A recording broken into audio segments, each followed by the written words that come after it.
Salve, salve galera do primeiro ano IST. A gente vai retomar o capítulo 10, só que a parte gramatical agora. Vamos trabalhar verbos ter e verbo haver, tranquilo, facinho, tá? Vamos ver a diferença, presta atenção. E cumprir os exercícios que estão no livro, tranquilo? Então, um abraço a todos. Salve, salve galera, hoje a gente vai falar um pouco sobre a diferença do verbo haver e do verbo tener. Essa lição se refere ao capítulo 10 do nosso material, certo?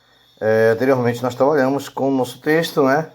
O nosso texto de apoio, que falava sobre as relações interpessoais.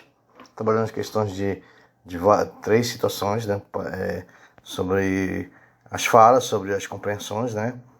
E falamos sobre a passiva, agressiva, né? E agora nós vamos trabalhar um pouco de gramática, tá? De antemão, é interessante lembrar que nós brasileiros, nós temos costumes, né? De usar o tem para quase tudo, né? Tem do verbo ter, né, no lugar do a, do verbo haver, né? Então, quando escrevemos ou falamos espanhol, isso fica muito complicado para a gente. Por quê? Porque a gente acaba confundindo e cometendo alguns equívocos, tá? Esses verbos, né, o verbo haver e o verbo ter em espanhol, eles são bem distintos, tá? E é interessante que se use, né, e é usado naturalmente, comumente, para que não haja equívocos, tá? Então, vamos lá. Os verbos haver e tener, tá? Eles correspondem a um só verbo, né, na maioria dos idiomas.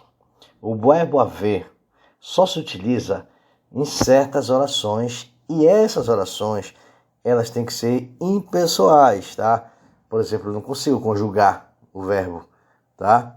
Então é interessante o verbo haver, que eu não posso conjugar.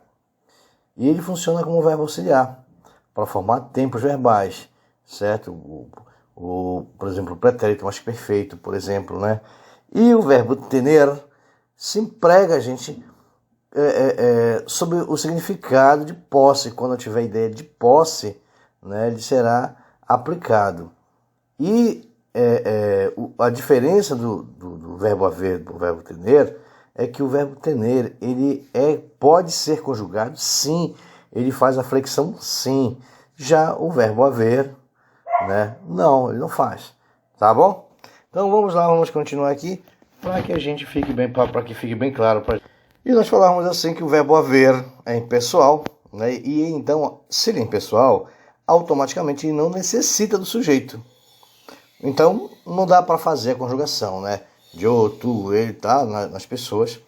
Dessa forma, gente, ele só vai mudar em relação ao tempo presente, passado e futuro, certo? O verbo haver expressa o quê? Existência. E pode ser substituído por uma necessidade. Eu posso usar, por exemplo, a palavra existem ou existem no lugar do verbo haver, certo? Em espanhol, esse verbo, gente, impessoal, né? Ele tem que ser bem claro e tem que ser bem colocado para que a gente não não confunda com a língua portuguesa. Aí nós temos um exemplo, né, do presente. Ele diz assim: hay un buen cine en el centro. Tá? Existe, né, um bom cinema no centro da cidade. Na forma passada, eu vou já fazer. Esta manhã ha habido muitas pessoas na calle, ok? Então, olha só, então eu utilizo como verbo auxiliar também. E eu posso utilizar também assim, semana passada hubo una fiesta. Observe que o verbo haver, gente, ele não concorda com o sujeito, mas assim, é necessário fazer a flexão com o tempo, presente, passado e futuro, certo?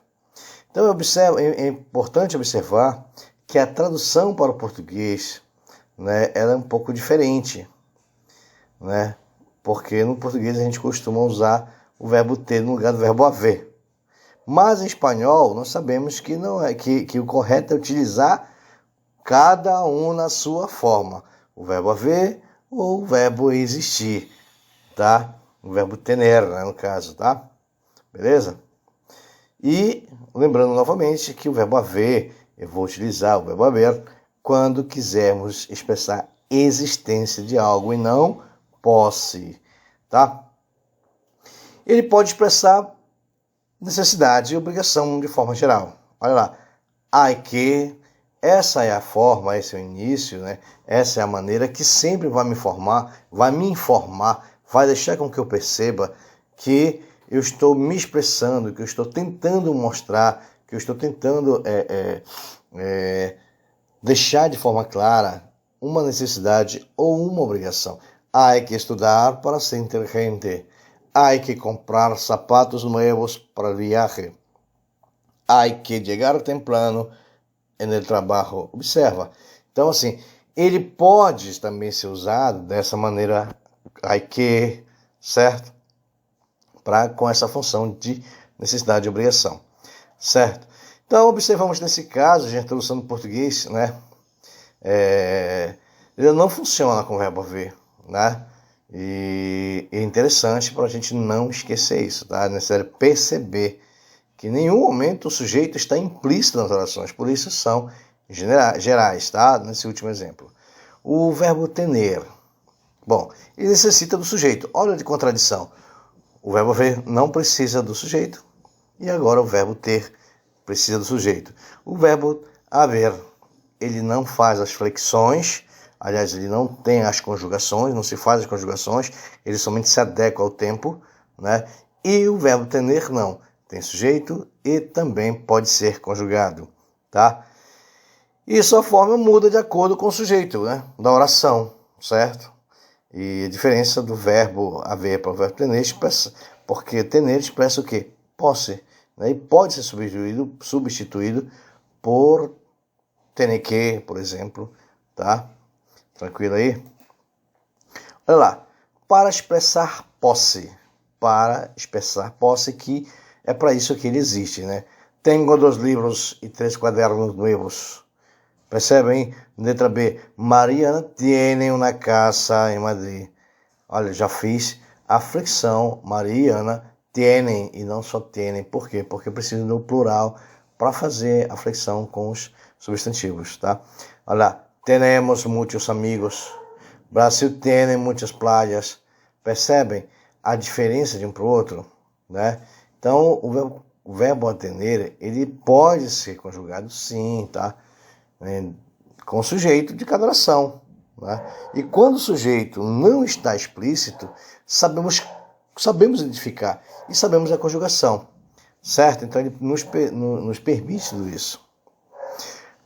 Quando eu for trabalhar, precisar expressar necessidade e obrigação, né? Lembra do I que? Agora eu vou usar o que? Tenho que, certo? Ele é muito frequente essa forma. Aí nós temos aqui, tenho que estudar mais para os exames, certo? Mariana tem que comprar uma casa. Temos que chegar mais temprano de trabalho. Tem que ser mais amável com as pessoas. Percebe? Né? Então ele faz essa flexão também e a gente consegue perceber. Ok? E eu espero que tenha ficado claro para a gente a diferenciação de um para o outro. Esse exercício ainda é do capítulo 10, esse material do capítulo 10, a parte gramatical, que nós chamamos de troço de gramática, na página 61. E logo em seguida nós temos o quê? Exercícios, né? Na página 62, na página 63, não é isso? E somente essas duas ficam para nós. Tá bom, gente? Então assim, fiquem na paz e até a próxima.